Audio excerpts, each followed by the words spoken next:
Patrick, in trying to understand consciousness, this active sense of awareness that I have and volition that I can do whatever I want, I like to step back and think about those things that are not conscious, that are subconscious or deep within us, that affect our consciousness, that have an impact on our consciousness that we don't even realize. So some of the work that you've done in dreaming and nightmares are things that we don't control but affect us. So I'm trying to dig below the activeness of consciousness to understand what makes our consciousness. Yeah, dreams happen to us whether we like it or not, you know? And they affect our behavior whether we like it or not. We can't stop dreaming.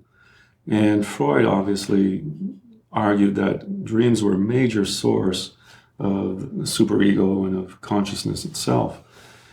Though I never really understood why he said that. I'm convinced that dreams are linked to daytime waking consciousness, but the steps linking the two are obscure to me. Yes, dreams probably participate in some form of memory processing, so memory affects consciousness that way. And dreams affect memory, so there's an indirect link. But I'd be hard-pressed to say how dreams affect consciousness directly.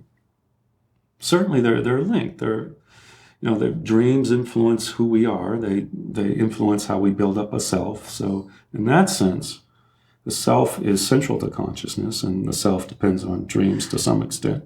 So there's that link as well. So there are all these obscure links that are not well studied, Well, certainly our consciousness is built upon these subconscious or unconscious modules that we have of all different kinds of things. Yeah. And the idea is to say how much of our consciousness is really dependent upon those things that are sitting below, churning below.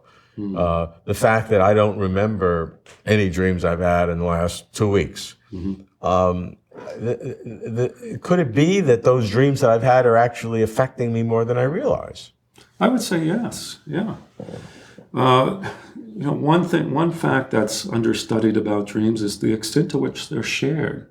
Once you remember them, certainly in all other cultures, up till the modern era, dreams were, almost in every culture studied, dreams were prime things to share, with others. If you had a dream, the idea was to share it, tell your dream, because you would gain fitness benefits. By telling your dream? Sure, you would enhance your reputation, particularly if you had a nightmare. I think my dreams would have hurt my reputation. Yeah, if you censor them. Well, but these people didn't even censor them. If you were having sex with somebody you weren't supposed to, it still enhanced your reputation somehow. Well, I see, okay.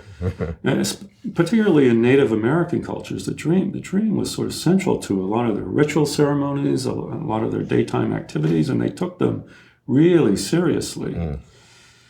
So, dreams are really important for the building up of the self, and in that sense, they're indirectly linked to consciousness in our waking daytime activities. And to that extent, they're one of these subroutines that are going on all the time. Subroutine is a good word because they happen automatically. They produce a certain output. The output affects behavior in some way. And my point is that when we remember a dream and we share it, the dream has the potential to go on affecting your behavior day after day after day, whereas the ones we forget obviously don't have that capacity, and the ones we don't share don't either. But the ones we share are the ones linked to reputation. How about bad dreams, nightmares? Nightmares, especially for the particularly in the ancient cultures, the shamans were always made it a point to share a nightmare when they had a nightmare, because it showed that they wrestled with demons and won. They came back to tell about it.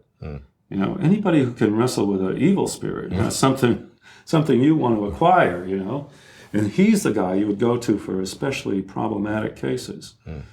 So in that sense, it was good to have a nightmare, but you didn't want to have too many, because then you were considered sort of this really awesome figure. You were held in awe, that you were feared. And too much of that is not good for a shaman. But if we have nightmares, sometimes that will sort of affect your self-feeling during the day, the next day. The mood lingers. The mood lingers, right? Yeah. And so it does affect your conscious emotion, what you are. Yes, I think so. And even dreams, not just nightmares, even dreams. Most dreams, particularly REM dreams, have moods associated with them. And they linger. One of the best examples of this is visitation dreams. Oh, If you've ever lost somebody you loved, right. this people report it all the time. Somebody they love is gone. 2 months later, the person appears in the dream. But they're not like they were right before they died. They're not ill. They're not sick.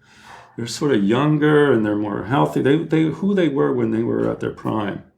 And they give you a message.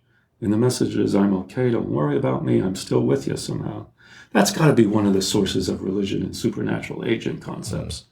If you had this powerful dream, well, they're not gone. I felt them. I saw them. I felt them. I still do. I'm awake. I'm still feeling the presence of that person. And that really is evidence for supernatural agent concepts, at least in ancient cultures.